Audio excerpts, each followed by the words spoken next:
Bonjour et bienvenue à cette session d'information de la mi-journée. Pour le 9e anniversaire de l'insurrection populaire, l'hymne national a encore retenti en l'honneur des martyrs des 30 et 31 octobre 2014 et du putsch manqué de septembre 2015. Le chef de l'État, le capitaine Ibrahim Traoré, a procédé à un dépôt de jet de fleurs au monument des héros nationaux en présence de plusieurs autorités. Une cérémonie sobre à suivre dès l'entame de cette édition. Le nouvel officier général Kassoum Koulibaly a reçu ses attributs de général de brigade. Il a reçu des mains du chef de l'État, le capitaine Ibrahim Traoré. Le colonel-major Kassoum Koulibaly a été élevé au rang de général le 27 octobre dernier. Et en sport, nous parlerons 34e Tour du Faso. Paul Daumont garde toujours le maillot jaune. Il a remporté la 5e étape courue entre Tenkodogo et Zorgo. Nous serons avec notre envoyé spécial sur le Tour du Faso en fin d'édition. 9 ans après leur sacrifice pour la nation, l'hymne national a encore retenti pour leur rendre hommage. Le chef de l'État, le capitaine Ibrahim Traoré et plusieurs personnalités étaient réunis au monument des héros nationaux. Le président de la transition a procédé à un dépôt de jet de fleurs au pied de la stèle sur laquelle sont inscrits les noms de ceux qui ont payé de leur vie lors des événements de l'insurrection populaire de 2014 et du putsch manqué de septembre 2015. Le film de la cérémonie, c'est avec Alexis Wenkouni Belemnaba. La sirène retentit ici à la place des héros nationaux. Silence de mort. Toute la nation burkinabé debout. La délégation gouvernementale avec le chef de l'État en tête pour rendre hommage aux victimes de l'insurrection populaire des 30 et 31 octobre 2014 et du coup d'État du 15 septembre 2016. Ceux-là qui ont marqué leur engagement de combat et de sacrifice pour la nation burkinabé. Le dépôt de gerbes de fleurs par le chef de l'État a été l'acte marquant de cette commémoration. En ce jour de souvenir à la fois douloureux et victorieux, toute la nation burkinabé a une pensée de compassion pour les martyrs tombés sur le champ d'honneur, pour les blessés, leurs familles et proches. Pour le président des familles des martyrs de l'insurrection populaire, cette insurrection n'est qu'une victoire d'étape. On s'est battu, mais on continue à se battre. La lutte, elle est permanente. Nous devrons continuer à lutter. Maintenant, on a un président qui est clair. Il est avec la jeunesse, il est avec tout le peuple burkinabé pour lutter. Donc la lutte est permanente. Donc ne dormez pas. Parce que l'ennemi, il est à l'intérieur, mais il est à l'extérieur aussi. Donc nous devrons tous ensemble trouver les voies et moyens pour que cet ennemi-là devienne notre ami demain. Les lois pour le pupille de la nation, qui prend les FDF en charge et les familles des victimes aussi en charge. Donc, nous pensons que comme toutes ces lois ont été votées, nous pensons que nous allons pouvoir s'en sortir d'ici là, Inch'Allah. Pour Osibi Jouane, 9 ans après cette insurrection, il y a eu des hauts et des bas. Le Burkina Faso a tant rêvé d'une démocratie sans faille avec de multiples engagements pour la résistance contre les assoiffés du pouvoir. Mais il ne faut pas oublier non plus l'éveil de conscience de la jeunesse. Mais je crois qu'il y a aussi des acquis. Les acquis sur le plan mental. Notre peuple a compris que sans lui, rien ne peut faire se passer. Et voilà pourquoi la jeunesse s'est mobilisée derrière les autorités aujourd'hui pour créer les possibilités du plus rien ne serait comme avant. Aujourd'hui, les gens se mettent ensemble pour qu'on puisse restaurer la République. Et après, on viendra maintenant pour notre train-train quotidien. Regardez dans le visage des gens. Ça lie l'espoir, ça lie la mobilisation. Et sans mobilisation, il n'y a pas de victoire. Donc c'est des acquis de l'insurrection comme ça. Un rappel, l'insurrection populaire a fait plus d'une vingtaine de morts, plus de 600 blessés, avec de nombreuses destructions de biens publics et privés. Pour marquer ce 9e anniversaire de l'insurrection populaire, le Balai citoyen, l'un des principaux acteurs des événements des 30 et 31 octobre 2014, a organisé une conférence publique, un panel au cours duquel la réflexion a été portée sur le MPSR et les acquis de l'insurrection populaire de 2014, consolidation ou remise en cause. Le point de cette conférence publique, c'est avec Sanata Séré. 9 ans après l'insurrection populaire des 30 et 31 octobre 2014, le ballet citoyen s'interroge sur les acquis de ces événements. Selon les conférenciers, de nombreux acquis matériels et immatériels ont été engrangés. Toutefois, le ballet citoyen déplore une mise en cause de certains acquis, notamment la survenue du coup d'État. Selon les panélistes, le pays a mal à sa gouvernance et les libertés individuelles et collectives sont bafouées depuis l'avènement du mouvement patriotique pour la sauvegarde et la restauration à la tête de l'État. Aujourd'hui, nous sommes dans une situation effectivement où, au nom de la crise, au nom de la lutte antiterroriste, au nom de la lutte contre ce que nous connaissons, le terrorisme et l'insécurité, on justifie toute forme de brocardisation des libertés individuelles et collectives. Liberté de manifester, liberté de s'exprimer, liberté de presse, liberté d'expression. Et nous pensons que c'est des reculs sur lesquels il ne faut pas lésiner, raison pour laquelle, au ballet citoyen, nous sommes mobilisés pour que ces libertés-là restent tacites. Mais mieux, je dirais pire, aujourd'hui encore, on assiste à des enlèvements. Aujourd'hui encore, on assiste à une sorte de patrimonialisation du pouvoir gérée par un ensemble de personnes, y compris les familles, chose que nous avons dénoncée par le passé. Pour le panéliste Inoussa Ouedraogo, le combat de l'insurrection populaire n'a pas été achevé car le peuple burkinabé doit traduire les aspirations des insurgés, notamment en projet de société. Beaucoup d'insurgés ont mis un terme à la lutte après les 30 et 31 octobre. Et nous devons nous réveiller et nous mettre au travail. Nous n'avons pas encore atteint, à mon avis, les acquis de l'insurrection. Nous n'avions que les aspirations des insurgés. Le 30 et 31 octobre, nous avons réussi la prouesse de débarquer le capitaine de notre bateau. Nous n'avons fait que débarquer le chauffeur du bus qui nous transportait. Notre devoir, c'est de traduire les aspirations des insurgés en projet de société et de nous mettre au travail tout le début de sa mise en œuvre. Cette conférence publique sur le thème « Le MPSR et les acquis de l'insurrection populaire de 2014, consolidation ou remise en cause » était l'occasion pour le ballet citoyen d'inviter le régime en place à faire une autocritique. Il interpelle également ce dernier à travailler à renforcer les acquis de l'insurrection populaire de 2014.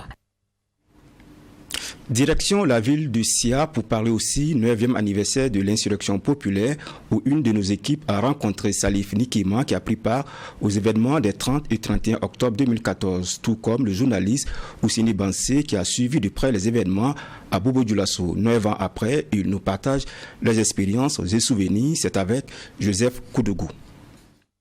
L'insurrection populaire du 30 au 31 octobre 2014 ne s'est pas fait raconter par les bobolais. La jeunesse était aux aguets pour dire non à la modification de l'article 37 et réclamer le départ du président Blaise Compaoré et son régime. Salif Nikima est l'un des acteurs qui ont vécu les affrontements. Cela s'est passé par la résistance parce qu'il faudra reconnaître qu'en ce moment, il y avait les gaz lacrymogènes, il y avait les arrestations.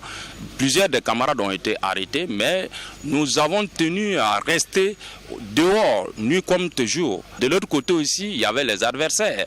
À partir du 29, 30 jusqu'au 31, les choses ont bouillonné ici. Oussini Bansé, journaliste de profession, a pleinement vécu l'insurrection sur le terrain. C'est assez complexe parce qu'il faut le dire, à l'époque, le parti au pouvoir à Bobo Dioulasso était assez fort.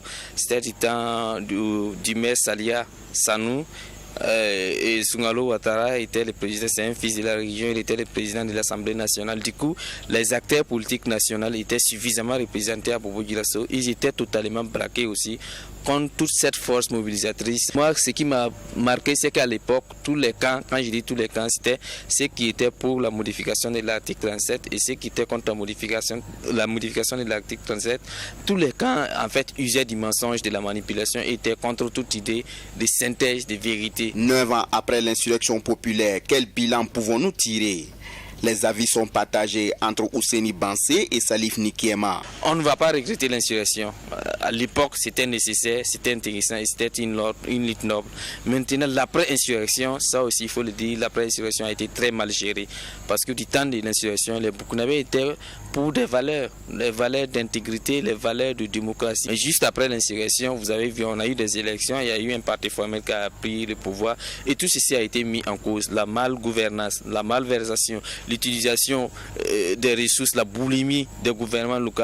On n'a pas été comme l'opposition, ne s'est pas préparé jusqu'à ce que quelqu'un est sorti en tenue, accompagné par un groupe de jeunes qui sont venus dire que c'est des militaires, les soldats n'ont rien fait, les civils, on les a confié le pouvoir, ils n'ont pas bien fait, donc il faut avoir confiance à Zida. Et c'est ce jour que les Burkinabés ont découvert un certain Zida qui a conduit la destinée du pays en ce moment. Donc, dans la forme, on voit qu'à un moment donné, le combat du peuple a été usurpé. L'insurrection populaire du 30 au 31 octobre à Bobo-Dioulasso a causé des dégâts au palais de justice de Bobo-Dioulasso et la mairie centrale. Actuellement, le palais de justice est en cours de réfection. La mairie centrale, quant à elle, a refait peau neuve. Le rond-point Blaise Kadhafi a été rebaptisé rond-point Thomas Sankara. Il est prévu d'ériger le statut du capitaine Thomas Sankara en ces lieux. Du côté de Koudougou, des citoyens pensent que plusieurs défis restent à relever, mais l'espoir est permis. Le Burkina Faso est sur le chemin d'une véritable indépendance 9 ans après les événements d'octobre 2014. Les propos sont ici recueillis par Amadou Brema. On peut dire que c'est parce que les gens ne voulaient plus du président Blaise, c'est ça qui a suscité l'insurrection. Mais bon, les gens ne savaient pas qu'après ça, il allait avoir des conséquences négatives pour le pays. Sinon, les gens n'allaient même pas accepter de le faire. Bon, ce qu'on peut retenir ici, en tout cas de façon générale, depuis les élections, vraiment, ça ne va pas. Voilà, parce que le pays est dans le chaos. Bon, on ne va pas dire dans le chaos, c'est trop dit, mais ça ne va pas. Jusqu'à ce que le capitaine Ibrahim Traoré revienne. C'est ça maintenant. Depuis que lui il est arrivé, en tout cas, on voit qu'il y a de l'amélioration. Et on espère qu'au fil du temps, vraiment, il y aura des bonnes choses pour le pays, quoi. Aujourd'hui, nous battons pour notre patrie. Et surtout, côté sécuritaire, il y a eu beaucoup d'améliorations. Côté santé, et côté éducation, nous voyons les choses bouger. Et côté économie aussi, nous voyons les choses aussi bouger en grande ligne. Et sans oublier le côté de corruption, où ça a beaucoup diminué partout. Nous pensons que nous revenons dans notre pays natal, qui est le Burkina Faso à nous tous. Ce qu'on peut retenir, c'est qu'il y a eu beaucoup de changements. Les Burkinabés aiment déjà même leur pays. Côté justice, ça va. Voilà. Et puis maintenant, on a eu à avoir un président à laquelle les Burkinabés désiraient. Après 9 ans, on peut retenir, ce qu'on peut retenir est que les choses ont un peu évolué. Voilà. C'est bien vrai que après les 9 ans, il y a eu une situation sécuritaire qui a endeuillé le pays, mais actuellement, il y a un peu d'amélioration. On peut dire que les choses avancent. Sur le plan judiciaire, vous voyez que on ne pouvait pas penser qu'on allait avoir un jugement pour Thomas Sankara. Voilà que ce jugement a eu lieu. Nous poursuivons ce journal cette fois-ci avec le ministre d'État, ministre de la Défense et des anciens combattants. Kassoum Koulibaly a reçu ses insignes de général de brigade. C'est le président de la transition, le capitaine Ibrahim Traoré, qui a procédé au port des épaulettes et à la remise du béret du nouveau général de brigade. Le film est signé Wendlasida Kabouré. Le nouveau général de brigade Kassoum Koulibaly reçoit du président de la transition ses attributs. Port d'épaulettes et remise du béret de général, voilà les actes forts qui ont marqué cette sobre cérémonie de remise d'insignes ce 31 octobre. Le nouvel officier général a traduit sa reconnaissance au chef de l'État et lui a renouvelé toute sa disponibilité et son engagement sans faille à mettre en œuvre les instructions relatives au secteur de la défense afin que le Burkina Faso recouvre toute son intégrité territoriale et amorce son développement en toute souveraineté.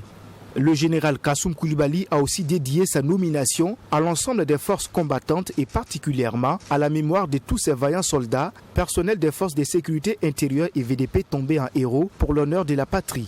Le ministre d'État, ministre de la Défense et des anciens combattants, a aussi rassuré les populations qui subissent les affres du terrorisme. Avec cette nomination, il entend travailler davantage pour la libération du territoire national. Rappelons que c'est le 27 octobre dernier que le colonel-major Kassoum Koulibaly a été élevé au rang de général de brigade selon un décret signé du président de la transition, le capitaine Ibrahim Traoré. À Koudougou, l'édition 4 du Salon régional de l'artisanat bat son plein. Un séminaire a été initié pour échanger sur les défis majeurs qui s'imposent à l'artisanat burkinabé. Les réflexions se sont menées autour des stratégies de réinsertion socio-professionnelle et de lutte contre le chômage des jeunes et des femmes dans un contexte de défis sécuritaires. Le compte-rendu de cet atelier est signé Bourema Amadou. En marge de la 4e édition du Salon régional de l'artisanat, un séminaire est organisé au profit des acteurs directs et indirects de l'artisanat. Cet atelier qui se tient sous le thème de l'édition, à savoir l'artisanat face à la crise sécuritaire, quelle stratégie de réinsertion socio-professionnelle et de lutte contre le chômage des jeunes et des femmes, se veut être un cadre de réflexion des acteurs du secteur. C'est l'occasion également de trouver des stratégies pertinentes pour une insertion socio-professionnelle des femmes et des jeunes dans le contexte sécuritaire actuel. Selon Mariam Traoré, directrice générale du CIAO, il est attendu de cette rencontre des recommandations fortes pour davantage accompagner et promouvoir le secteur de l'artisanat en dépit de la situation sécuritaire. Cette thématique va nous amener à faire des propositions, à réfléchir déjà sur le secteur de l'artisanat dans le contexte de crise sécuritaire que nous connaissons, afin que les acteurs puissent faire des propositions, puissent faire des suggestions pour que l'administration à son tour puisse mettre en œuvre ces suggestions et recommandations afin de toujours continuer à accompagner ce secteur de l'artisanat-là. La crise sécuritaire que connaît le Burkina Faso depuis plusieurs années frappe de plein fouet le secteur de l'artisanat.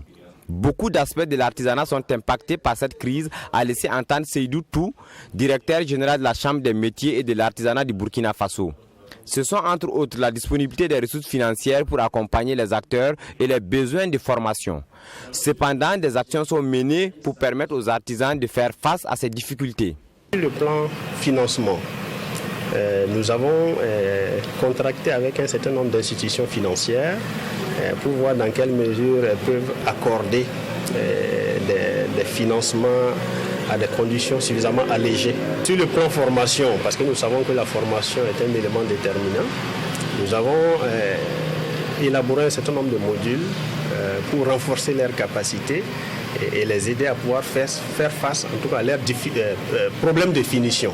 Il faut dire que nous avons également recherché des occasions, des opportunités de travail et à travers d'une part l'accord cadre qu'on a signé avec l'État, je vais dire la Chambre des métiers avec l'État, et qui permet à la Chambre de pouvoir obtenir en fait des marchés de la commande publique et de les rétrocéder à ces artisans.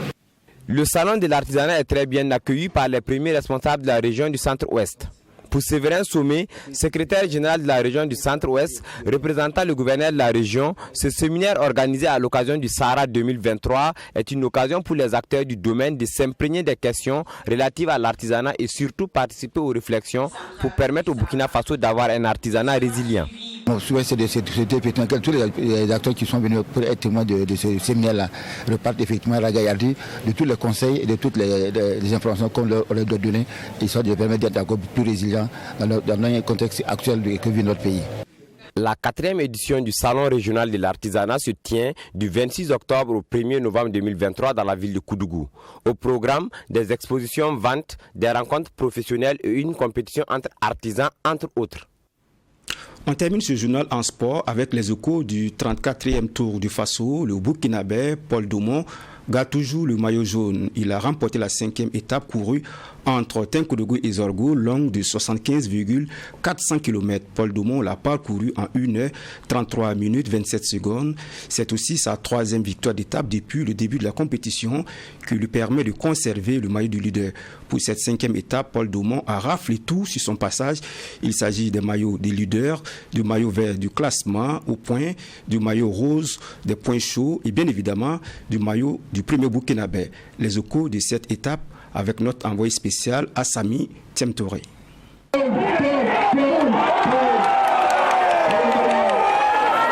Paul Daumont remporte sa 3e victoire d'étape lors de cette 5e étape courue entre Tinkodougou-Zorgo, longue de 75 km 400, la plus courte distance donc de ce Tour du Faso. Il remporte la victoire à l'étape finale et le sprint intermédiaire, ce qui lui permet de garder le maillot jaune, le maillot le plus convoité sur ses épaules. Une course qui a été bien maîtrisée par les Burkinabés jusqu'à l'arrivée finale. La forme du moment et puis le collectif. Aujourd'hui, j'ai eu encore de la chance d'avoir des coéquipiers.